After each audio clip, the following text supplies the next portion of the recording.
Ano ang pakiramdam mo nung unang araw mo sa Laugh Line? May experience kang hindi maganda sa kanila? Meron! Ay? Ano parang, ano ba yan? Hindi naman magaling. Siyempre, iniisip ko kung hindi pa talaga ako magaling.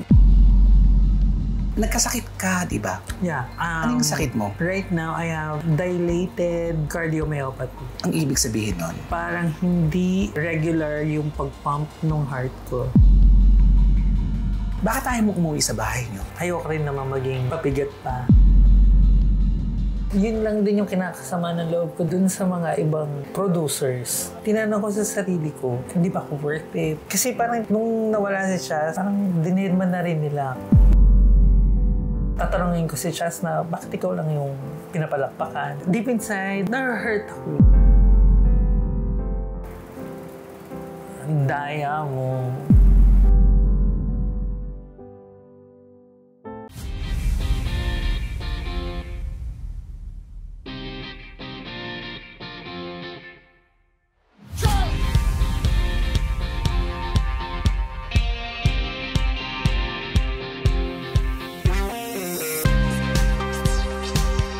Belma ang nega, Belma ang bash. Dahil ang buhay ay chika-chika lang. Ganon! Hello mga kachika! Welcome to my vlog. And for today's video mga kachika, ang ating makakasama ngayon ay another na naman pong kaibigan kasamahan sa trabaho. Kasi dito sa vlog ko, unti-unti ko silang ipinipicture para po makilala po sila ng lubusan. Ganon. Kaya mga kaibigan, sabay-sabay po natin kilalanin ang nag-iisang AJ Tamiza ng Singalong Bar! Yes! Hi mga kachika! Wow. Hello AJ! Oo nga, alam mo, ang tagal na panahon na hindi tayo nakikita, hindi tayo nagkakasama. Super. Alamin muna natin mga kachika kung bakit AJ Tamiza ang kanyang pangalan. Because of Mamu, Andrew Derian. Wow. Kasi nag-start ako sa library because of Kim Idol. Malangit na ano talaga, may magkababata kami. And we're neighbors. Yung family niya, family ko, magkakaibigan. Saan to? Sa Santa Ana? Santa Ana. Yes. Okay. Tapos parang na-discover siya sa Puerto Galera, nila Mamu. Oo. Doon siya na-discover. Tapos nung pinababalik siya ng library, pinagpapasa siya ng Resume ni Mamu. Tapos sinamahan ko siya sa library. To. Malati pa to sa may Adriatico. Eh kasi nung time na yun, that was 2000. Ilan taong ka nun? 16. Ay, bata. Bata. Noong time na yun, hindi pa ganun kadami ang comedy bars. In demand talaga. So si Mamu, tinanong ako agad, kumakanta ka ba? Ganun! Si Kim, sabi niya, ay, Mamu, magaling kumanta yan. Sige nga, kanta ka. Tapos nag-usap, sige, start ka na bukas. Tapos anong pangalan mo? Jerome. So, Jerome ang tunay mong pangalan. Tapos, nung nagpunta ka doon at pinakanta ka ni Mama, natatandaan mo pa yung kantang pinakanta sa iyo doon? Nakalimutan ko yung singer, pero yung kanta yung I can't say goodbye for you no matter how I try. You're such a part of me. Without you, I would die deep in the heart of me. Yun yung kanta ko. Babae. Ito yan. sa babae pa yung boss ko, 16 pa. Oo, bata ka pa. Sa iba ang team rate, Yes, 16. iba. Tapos, sabi niya, palitan natin yung pangalan mo. Naging? AJ. Sabi ko, ha, parang layo. Doon sa Jerome, tapos AJ. Sabi niya kasi, ay Junior. Kasi sobrang payat ko noon. Hawig ka ni Ay nung nag-i-start ka, aminin mo. Kasi nga, ano rin ako noon. Sobrang payat, tapos wala pang tulong. No, tsaka pag payat ka, mahaba pang baba mo. Yes. Kaya tinawag ka niya Ay Junior. O ngayon, Kasi yung Tamiza naman, galing naman kay G, my best friend G, Kinis, G Salonga. Oo. Kaya sabi niya, I'm the sweetest person. Kaya dinugtungan niya na Tamis, sweet. Kaya naging AJ Tamiza. ayun, kasi nene pa siya noon. 16, biruin nyo. Yes. Nagtatrabaho na siya sa gabi. Underage pa noon. Oo, kaya hindi sinasabi. Hindi sinasabi. Hindi ka na nag-aaral noon. Hindi na, actually. Cool. Mag-4th year na ako Okay. noon. Tapos, bigla pumasok yung opportunity na yun. Yung naramdaman ko na parang, ito yung passion Gusto ko mo. talaga. Yung Oo. pagkanta. Kasi growing up, choir member ako. Tapos si Kim mahilig mag-gitara, ako kumakanta. Siya din kumakanta. So, na-amaze ako kasi parehong mga Beckys. Tsaka nalalabas mo na yung gusto mo Oo, to. ayaw ng parents ko. Kasi syempre, ang priority Pag-aaral. matapos ko, ganyan-ganyan. Paano ko matigas ang ulo ko. Nilaban ko na ito yung gusto ko, gusto kong kumanta. So, na-disappoint sila, pero pinakita ko sa kanila na itong trabahong to, balang araw, magiging proud sila sa akin. Tapos sa grupo nyo, ikaw yung pinakabata talaga. Yes. So, kamusta yung experience mo nung una? Siyempre, kabado ka. Oo, super kabado. Anong pakiramdam mo? Mixed emotion kasi syempre yung na-amaze ka at the same time kinakabahan ka kasi anong sasabihin ko? Basta ang sinabi lang naman sa akin, makinig ka muna. Ano mo muna yung nangyayari sa gabi. Pakiramdaman mo. Tingnan mo, makinig ka. Tapos kung meron kang gustong sabihin mo lang. Kasi susupport naman kami sa'yo. Okay. Naging maayos ang unang gabi mo? Oo. Ilang araw ka sa library nun? Siyempre, baguhan ako nun. Parang trainee ako nun. Ano ako doon? MWF. Pinapa-experience sa'yo yung bawat araw para makilala mo yung mga ibang hosts. Para makablend mo. Makablend mo. From them, may matututunan ka. Ilang buwan ka tumagal ng gano'n? Siguro 3 months. Sa 3 buwan na yon, sasabi mong well-equipped ka na? Hindi.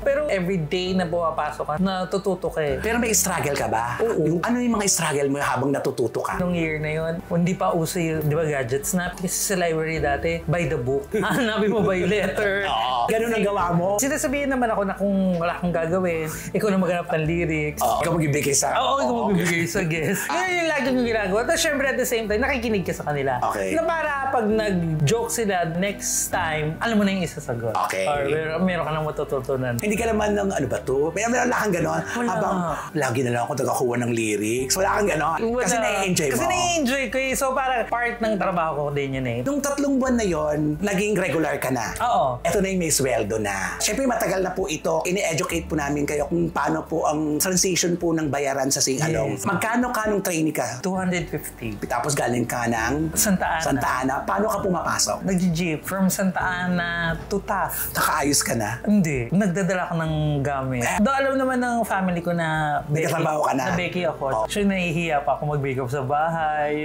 Tsaka hindi pa ako marunong mag-makeup. So, siyempre, mga first year mo sa Singalong, lahat bago sa'yo. Lahat. Tapos tinutulong ako ni Ferdy, DJ. Kasi makeup artist siya, DJ, ganyan. Siyempre, Becky ako pero tatanga-tanga ako sa Siyempre, bata ka pa.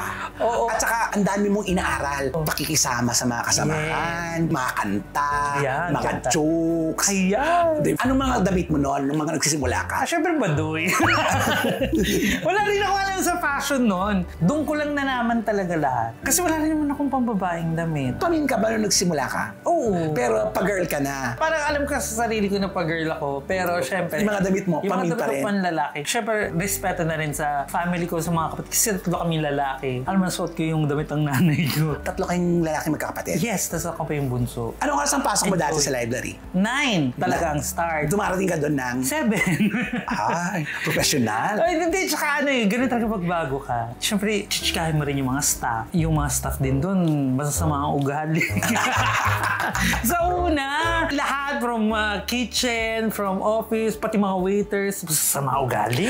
Ay, pero pag nakilala mo naman sila, nung tumatagpo, ang babait naman. Kasi yun po ang struggle ng mga bago sa Singalong. Ang unang-una mong papakiramdaman yung mga kasama mo, tapos yung mga waiters, lahat-lahat. May experience kang hindi maganda sa kanila? Meron! Ay. May mga bully kasi nila. Ano, parang, ano ba yan? Hindi naman magaling. Paano mo tinatanggapin nung bata ka ha? Hindi ngayon. Wala, tatahimik lang ako. Tapos, syempre, iniisip ko kung hindi pa talaga ako magaling. Sige, pag-uusayan ko pa. Ganyan. Ganon. At the end of the day, Diyos ko, mga nagjo-joke lang pala. Siguro, trained din ni mama yung mga staff. Unlike now, na pag nalamang host ka, entertainer ka, may authority ka na kagad. Yung way back nung library, parang ikaw talaga yung mahihiya pati sa staff. Kasi marami silang masasabi sa'yo. Oo, kasi ganun po ang comedy bar. Kaya nga comedy bar eh. Wala pong preno ang mga tao nagsasalita doon. Kung anong nasa isip nila, sasabihin na sa'yo right there and then. Sa harapan mo ha. Sabi nga nila, yung pinaka-critic mo, yung mga tao nakapaligid sa'yo. Totoo yung naman. bukod na nanonood, yung mga staff. Totoo naman. Kaya pag nagkakaroon ng awardings doon, sino bang araw-araw na nakakapanood? Siyempre yung mga staff. So, sila yung message. Ilang taon ka nag-library? From 2000 to 2012, 2013, Ay, mga ganun. ang tagal din. Ngayon, nakilala ko po si AJ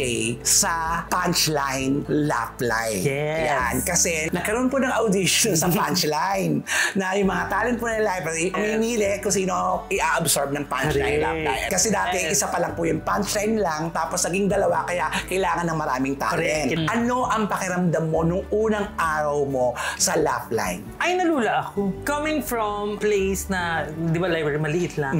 Sa Laugh Line, ang laki-laki. Siyempre, natuwa din ako kasi, kumbaga sa Agdan, parang step up na ako. Yung gano'n. Tapos, new faces na naman. Oo, iba na. Kilala ko, iba na naman. Like ikaw. Ito na, nakakadalawang set ka na, library at saka Laugh Line. Pataas na rin ang budget. Parang, from 250, sa life, naging 500 ka na. O yan. Yung 500 dati, malaki na po yun. Oo, pero sa Laugh Line, mas malaki. O, diba? Ilang araw ka sa Laugh Line nun? Isa lang. Anong araw yun? Thursday tayo. Nonoy, ikaw, ako, Kim, Ferdy Bernal. Oo, 5 po kami. Siya po yung pinakabata sa grupo. Nauna po kami sa kanya. Kaya po siya yung pinakabata. Tapos po, ito na po. Dito na po nagsimula ang magandang simulain sa career ni AJ. Isa yun sa pinakamasasabi kong pinakamasayang set. And speaking of masaya, ikwento natin yung pinakamasayang set sa Laugh Line. Dati pa naman to. Umiinom po kami bago mag-set para maalis yung kaba namin. Kasi po ganito, din si AJ at si Kim, di ba bago po sa grupo namin, alas 9 ang pasok namin. Kasi dahil masaya nga po kami, alam mo yun, talaga party lang kami. Sasabihin, AJ,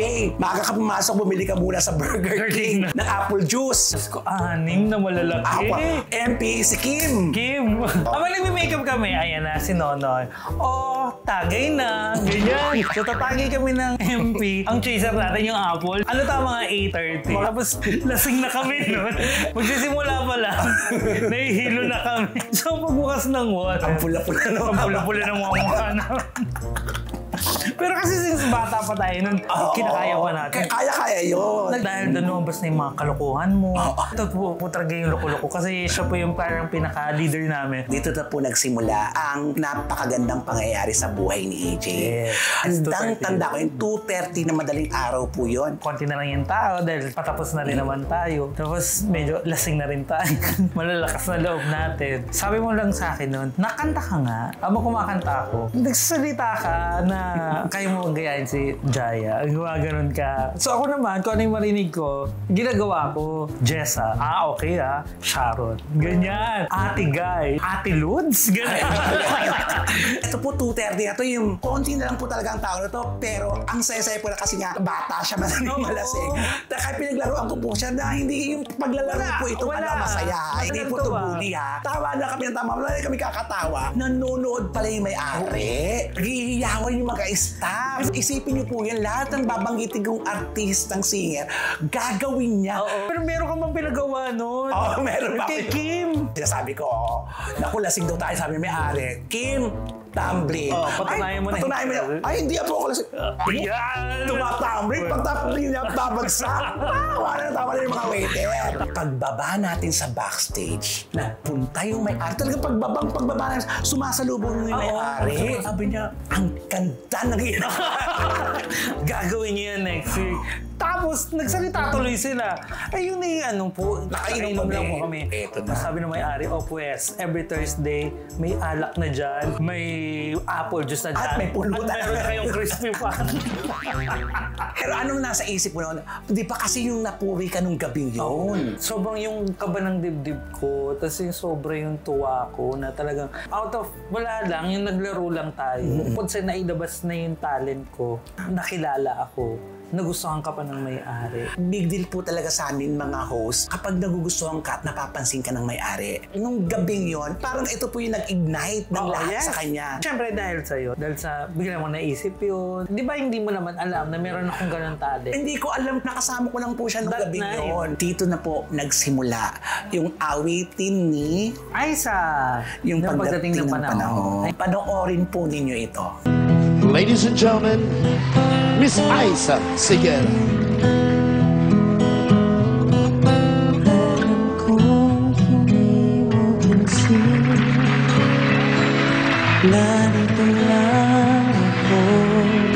Ladies and gentlemen, the soul diva Jaya. Alam ko hindi mo alam na ito lang ako.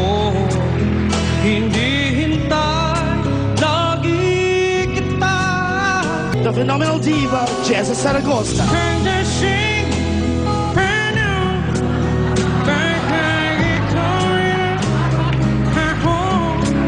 The mega star Sharon Cuneta.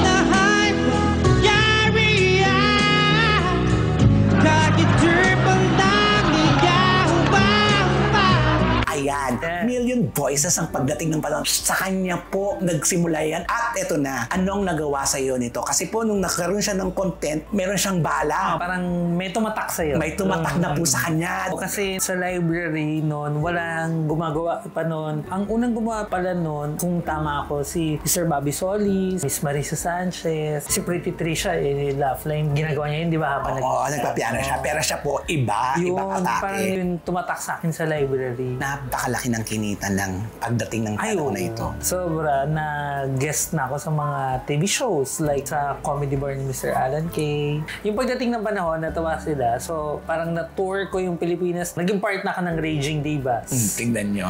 Doon ako pinangalanan na Diva with a Million Voice. Ayun. Ang laki ng kinita mo dyan. Oo. Kasi dumating sa point na nagkaroon ng partnership ang library sa Spotlight, Cebu, na kumukuha sila ng primetime artist na mag-isa lang. Pasok ako doon. Pumasok ako doon.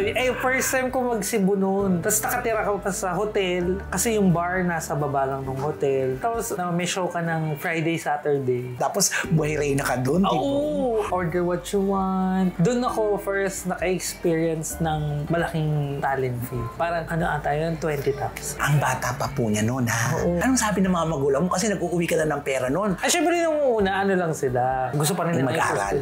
Pero nung time na ako na yung sumasagot ng kuryente, nag-grocery kami every Sunday, nabibigay ko yung mga needs nila.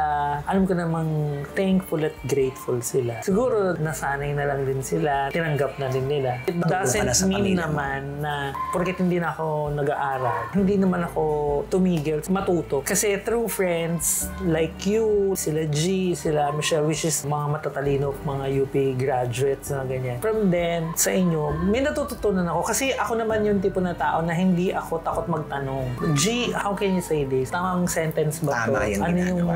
Lalo na si G, actually si G is until now mag-best friend kami. Eto, AJ, real talk lang to. Kasi umabot po sa punto talagang, yung pagdating ng panahon talaga, in-demand po talaga. Yumabang ka ba?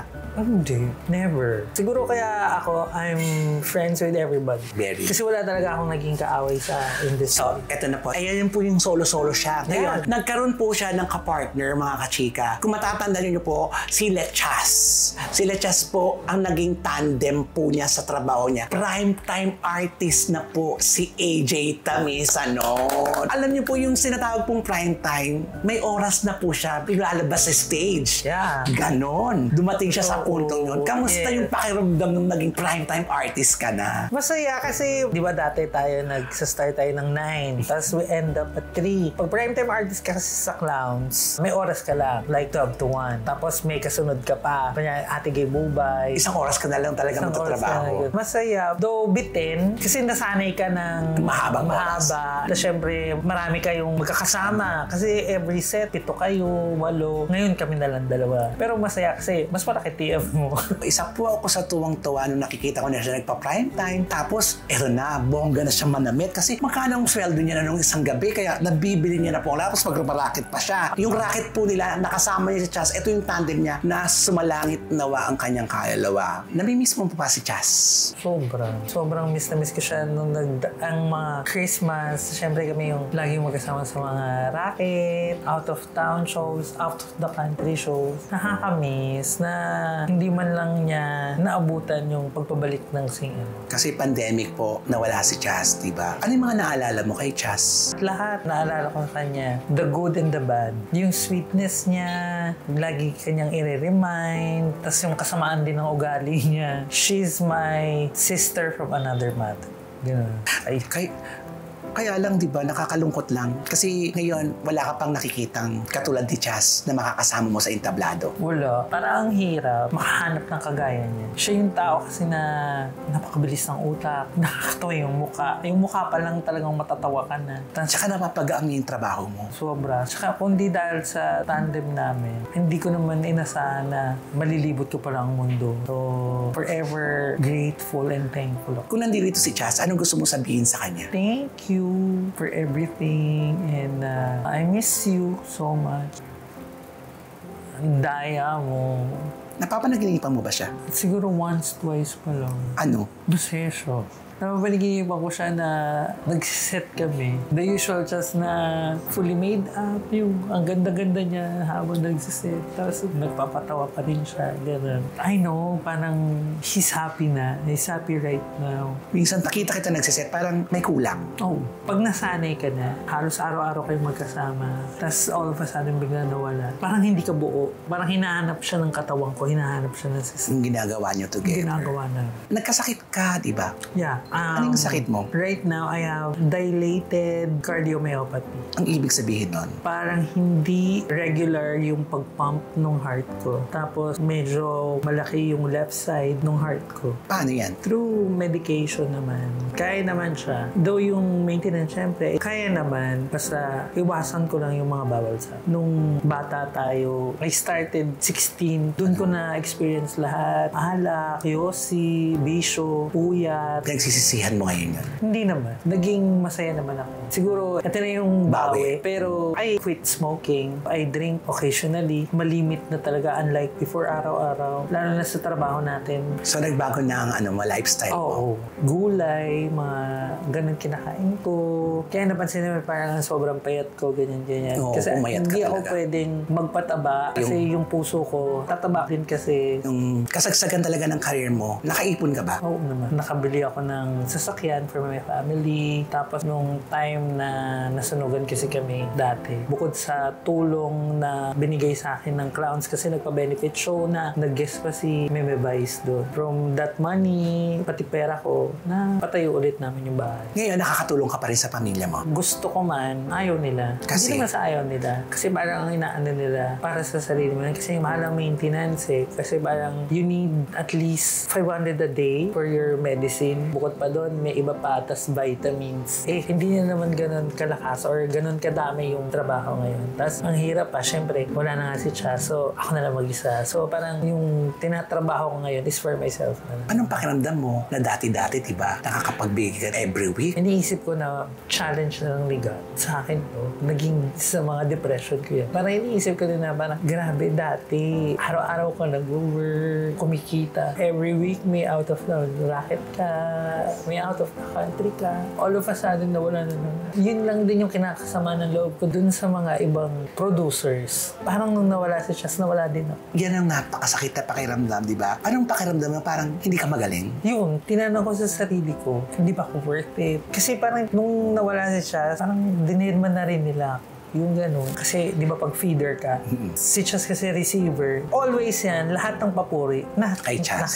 Kasi, siya yung finifeed mo eh, para mag-shine. Siya yung nagsashine. In every racket namin, in every, siya Siya yung talaga. nabibuild up talaga. Siya talaga yung nabibuild up. Actually, yun nga yung maganda sa akin. Kasi wala akong inggit sa katawan. Wala akong tatanungin ko si Chas na, bakit ikaw lang yung pinapalakpakan? Wala akong ganun. Kaya siguro mahal namin ang isa't isa ng bongga. Kasi sa amin, naging issue kung sinisika sino yung hindi. Kaya naman, pag pinanonood kayong dalawa ni Chas, talagang nagje-gel talaga kayo ng bonggang-bongga. Kasi wala sa amin yung inggitan. Kumbaga, si Chas, aangat ako, aangat ka din. Saan ka lang ngayon nagsiset? Before, I was in Music Box.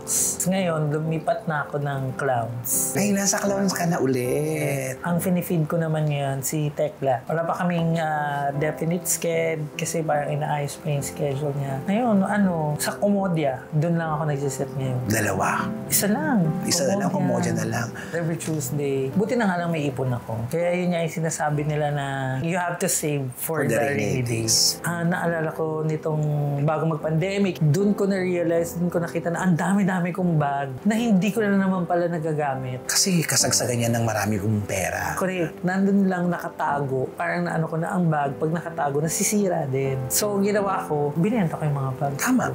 Tapos nag-iwan lang ako yung mga regalo sa akin na bags. Tapos yung mga basic bags like black. Tapos the rest, binenta ko na for a low price. Para lang syempre matugunan yung pangangailangan ko, yung pang-maintenance ko. Tapos nagulat ako, mabutin ako ng mga 40 plus. O, di ba? Di ba? Tsaka marami kang kaibigan. Yun. Nakikita ko marami kang kaibigan na sumusuporta sa'yo. Super. Alam mo, thankful ako sa mga friends ko. Pati yung mga unexpected na tao na kahit hindi na kayo nagkakatsikahan, tutulong sa'yo si Direk Paul Baliano, si Paul Matias, Paulo Matias, si Ate Lian. Tapos yung mga tumulong talaga sa akin noon, si MC, si Petit, si Iya Minas. Bukod sa prayers, talagang nagulat na lang ako, i-message ka nila na, ano yung Gcash mo? Padadalang kita, ito maliit lang to, pang dagdag lang sa medicine mo. Kasi noong time na nagkasakit ako, hindi ako nakapasok na for 2 months. Yung legs ko sobrang taba. Kumbaga, yung nag-build ka na ng water sa katawan. Ang unang lumakas sa akin paa. Tapos nagulat na lang ako after a week, pati legs ko. Paakyat pala yun. Aminin mo, natakot ka niyan. Oo. For 2 months na yun, nasa kama lang ako, nakataas yung paa ko. Eh, hindi ka naman nakauwi sa bahay niyo, di ba? Oo. Nandiyan ka pa rin sa condo. Yes. Bakit tayo mo umuwi sa bahay niyo? Nahihiya ako. Ba't ka nahihiya? Kasi may mom and my dad, hindi na rin naman sila bata. Ayoko rin naman maging pabigat pa. Hirap na rin ako maglakad nun eh. Kasi ang laki ng Ex mo, kita mo. Sino kasama mo sa unit mo? Yung assistant ko, yung anak-anakan ko, si Beloy. Pinapasweldo mo pa yun, di ba? Hindi naman. Parang naging part na lang ng family ko. So, tumitira na lang sa'yo. Tumitira siya sa akin. So, kung may kailangan siya. Kunyari, kailangan ko ng kamasahe, tsaka pangkain kasi may laro ako. Kumbaga, yun yung binabalik ko yung ano. Kakalungkot naman yan. Pero ngayon, okay ka na? Okay naman ako. Basta sinasabi ko, every day is a happy day. Kasi kapag nagpatalo ka sa sakit mo, mas lalo kang magkakasakit. So talagang live by the day ka na lang? Live by the day. Kung anong araw ngayon, magsaya ako, okay na yan. Actually, si Kim lagi niya sinasabi yan. Si Chas din na every day kailangan maging masaya. Kasi di ba, you'll never know. At least wala kang pagsisisihan. Lalong-lalo na si Chas. Kasi di ba yung bago siya nawala, alam niya na mawawala siya. Gumawa siya ng way para makapag-bonding kami. Tumira siya dyan sa condo for a week. After that kasi, doon na siya nawala. Si Chas, nung time na yon, hirap na rin siyang maglakad tsaka kumakbang. So ginagawa niya, umiihi siya sa mga 1.5 na soft drinks. Eh, ang dami-dami na sa kwarto niya. Si Ate Michelle, nag-decide na ipalinis yung tinitira niya. So nag-ano sa akin si ate kung baka pwedeng magstay muna si Chas sa bahay. Sabi ko, oo naman. Masaya kami. At the same time, nalulungkot ako. Kasi ganun pala kapag alam mong mamamatay ka. Meron na siyang hallucinations. Ay, iba na. Iba na. Kinakausap niya yung sofa. Tapos, ginigising niya ako kasi sinasabi niya may kumakatok daw sa pinto. Pagbukas ko, wala naman. Ginigising niya ako, punta na daw kami Fisher Mall kasi bibilan daw niya ako ng bagong cellphone. Kasi barkada daw niya yung may-ari ng Fisher Mall. Ako, parang sinasakyan ko siya na talaga ba, sige, maliligo para happy-happy lang. Yung ganun. Pero deep inside, na-hurt ako kasi meron na siyang ganun. Tapos nung binalik na siya doon sa bahay niya, after ilang days, dumating ba sa punto na naghahanap ka ng kaibigan? Hindi. Kasi ang dami kong friends. I'm happy for you. Ang daming nagmamahal sa akin sa comedy industry. Totoo. Yun siguro yung pinaka-thankful ako kasi kapag meron kang itinanim na mabuti sa tao, babalik sa'yo ng ganun din. Kasi ako, isa sa mga natutunan ko sa pagiging singalong master is yung kaibiganin mo, yung customer. Hindi mo siya itatrato as customer. Itatrato mo siya as a friend. Huwag mo siyang samantalahin. Huwag mo samantalahin. Dumating na sa puntong may realisasyon ka sa mga nangyayari sa'yo. Siguro ngayon, ang masasabi ko lang, you have to treasure your life, your friends, and your family, of course. Tsaka, syempre, yung faith mo kay God, dapat hindi mawala. Na-realize ko ngayon na pwede pala talagang sa isang iglap, ibibigay sa'yo lahat. At sa isang iglap, mawawala rin sa'yo lahat. Totoo. Yun ay kung hindi ka ready. Kasi buti na lang, nag-ready ako. Natutunan ko din kasi yun na mag-ipon. From you din, ikaw, di ba, lagi mo kami nire-remind. Tumatak sa akin yan. At least ngayon, okay lang. Meron ka pang nakukugot. Kaya yun ang save for yourself. Pag may nakikita ka mga kasamahan natin na nagwawaldas ng pera, ano ang iniisip mo? Sayang. Gusto ko silang sabihan, pero syempre pera nila yun. Kasi dumating din naman ako sa point na nung pera ko, winaldas ko rin naman siya sa lahat. Good or bad, nawaldas ko siya. That was before. Kumbaga ngayon, pag may nakikita akong tao na talagang winawaldas, sana maaga pa lang ma-realize mo na yung kahalagahan ng pera. Kasi sobrang sayang talaga. Diba? Sobrang sayang. Nowadays na ang mahal-mahal na ng lahat. Kaya dapat matuto kang mag-ipon. Galing. ikaw na talaga. Basta ngayon, okay ka na. Bali, ang inaano mo lang talaga, maintenance mo eh. Yun na lang talaga. Yeah. Tapos, yung mga bawal sa'yo, wag mong gawin. Yun lang naman, di ba? Yun naman. Nagawa mo na naman lahat. Kota ka na naman. It's about time for you to live a healthy, positive life. Wow! Thank you very much, Tanisa. AJ Tanisa po, ayan, mapapanood na po natin siya, abangan sa Clowns Republic. Yes, ayan. thank Maraming you so salamat much. and stay healthy, friend. Yes, I will. Maraming salamat, AJ Thank you, Tanisa. friend. Sa aking vlog, Dead Mang Nega, Dead Mang Bash, dahil ang buhay ay chika-chika lang.